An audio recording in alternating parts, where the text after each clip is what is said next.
todos, sejam bem-vindos a mais um vídeo. Eu sou a Larissa e hoje eu tô aqui pra falar um pouquinho sobre clichês. De novo, há alguns meses, meu Deus, já faz tudo isso, eu fiz um vídeo aqui pro canal falando sobre os meus clichês preferidos e desde este vídeo vocês estão me pedindo pra comentar um pouco sobre os clichês que eu menos gosto. E assim, gente, tem muitos, tá? Da mesma forma como tem muitos clichês que eu amo, tem muitos clichês que eu odeio.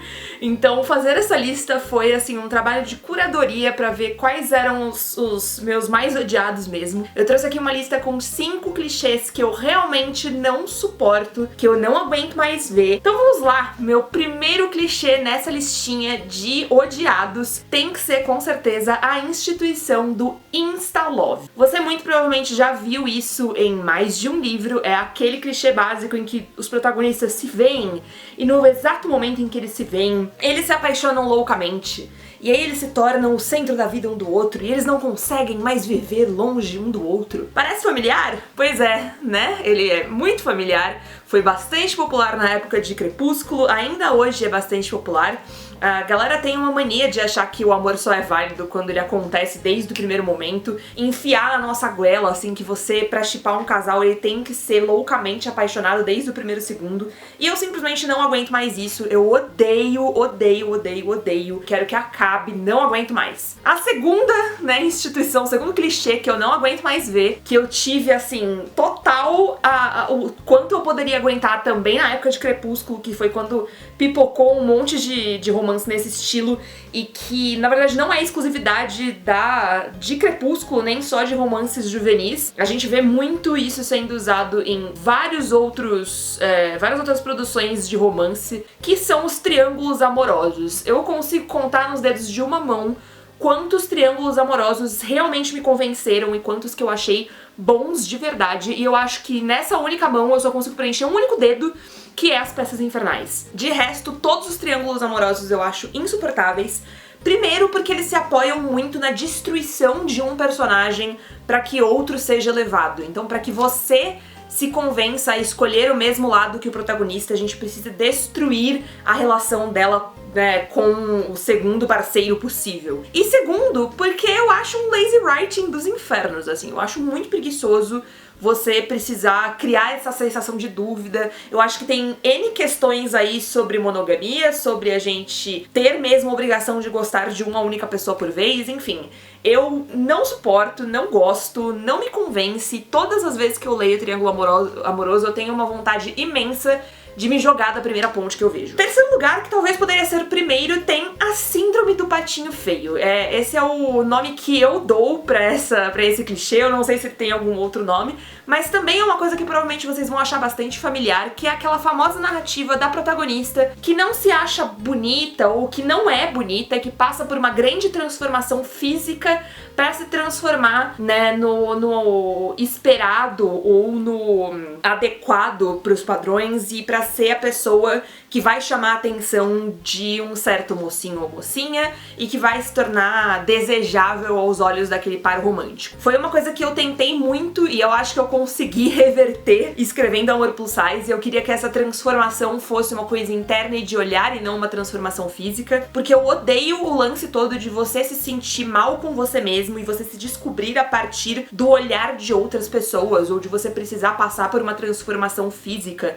para que as outras pessoas te vejam como uma pessoa interessante. Isso é particularmente ruim quando você, como eu, é uma pessoa que tá fora de um X padrão de beleza, sabe? Como uma garota gorda, sempre que eu leio isso, e normalmente essas transformações acontecem com personagens que já são bonitas, e só elas, né, não se consideram bonitas, ou elas já são padrão, mas só elas não se enxergam como desejáveis, é uma coisa que machuca muito, sabe? Porque se você, que é branca, magra perfeita, que tá dentro de todos os padrões e é claramente desejada por todos os personagens, não consegue se sentir bonita, como é que eu, que sou, né, rejeitada por todos os padrões possíveis, por todas as pessoas possíveis, vou conseguir construir uma autoestima legal, né, e uma percepção boa de mim mesma? Eu acho isso um ó do borogodó. Parem de criar personagens que se odeiam e que se descobrem através do olhar de outra pessoa. Em quarto lugar, vou colocar aqui um clichê que é bastante exclusivo, né, e o meu ódio é bastante exclusivo pra livros de romance contemporâneo e livros eróticos principalmente, que é o clichê do CEO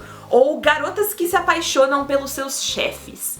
Eu odeio muito, muito, muito mesmo toda a colocação que a gente tem de fetichizar as relações de poder como se elas fossem de fato desejáveis e como se não tivesse um problema na gente se envolver com alguém que tá hierarquicamente acima da gente em algum lugar, sabe? Então, alunos se apaixonando pelo professor, funcionários se apaixonando pelo chefe, esses envolvimentos sendo cada vez mais comuns. O clichê todo do ricaço eu já acho insuportável, não aguento mais, porque assim, na vida real, 90% dos ricaços são podres, sabe? Não vou colocar todo ricaço? Não vou colocar todo ricaço, porque vai que, né, um dia eu me caso com um ricaço. Especialmente porque na maior parte desses relacionamentos que a gente vê retratados na ficção, a gente sofre com um outro clichê, que é o meu quinto da lista, que também é uma coisa que eu odeio, que é essa romantização do abuso. É como a gente acha bonito um cara que é sempre superior moral ou financeiramente à nossa mocinha, um cara que salva a menina o tempo todo, uma menina que é completamente dependente do cara. A gente tem essa coisa do homem herói, que isso se alimenta o tempo todo, sabe? E aí cada vez mais surgem romances de CEO, surgem romances de funcionárias se apaixonando pelos seus patrões, quando na vida real, tipo, isso é um abuso de poder gigantesco, sabe? Não só é problemático de um ponto de vista ético, você tá se envolvendo com alguém dentro do seu campo de trabalho e alguém que tem poder sobre você dentro do seu campo de trabalho, porque é uma pessoa que tem poder, né, decisivo sobre, tipo, se você vai ou não continuar empregada, se você vai ou não ter uma vida mais fácil ou mais difícil dentro do trabalho. O assédio em ambiente de trabalho é uma coisa muito séria. Como, tipo, você tem todas as questões de que normalmente os personagens que estão, né, nessas relações, na maior parte dos livros, são extremamente problemáticos. Então, assim, por que esse clichê ainda existe, gente? Qual o problema de você estar apaixonada pela mesma pessoa ali do colega de trabalho, se você quer um romance em ambiente de trabalho? Ou de ter uma variação de repente, ela ser a chefe e o garoto ser o funcionário, sabe? Enfim, tem tantas questões aí que eu acho que são mais trabalháveis. Dá pra gente reverter esses clichês e não se alimentar em abuso. Pelo amor de Deus, let's stop. Pare, stop romance abusivo 2020. Não aguento mais, pelo amor de Deus. E fica a dica que o Estagiário, que é o meu romance erótico que está disponível no Wattpad, em breve vai pra Amazon, tem um pouco dessa reversão de clichês de funcionário e patrão também, beleza? Beleza. É isso, gente. Então esses são os clichês que eu escolhi pra colocar na listinha de hoje. Tem muitos outros mais que eu odeio, mas eu vou deixar pra vocês continuarem essa conversa. Comentem aí quais são os clichês que vocês não aguentam mais ver, que vocês já estão saturados, odeiam, 0 estrelas, pra gente continuar esse papo. Se inscrevam aí pra continuar por dentro de novos vídeos e próximas novidades. As minhas redes sociais e os meus livros estão todos aqui na descrição deste vídeo também. E a gente se vê quando a gente se vê.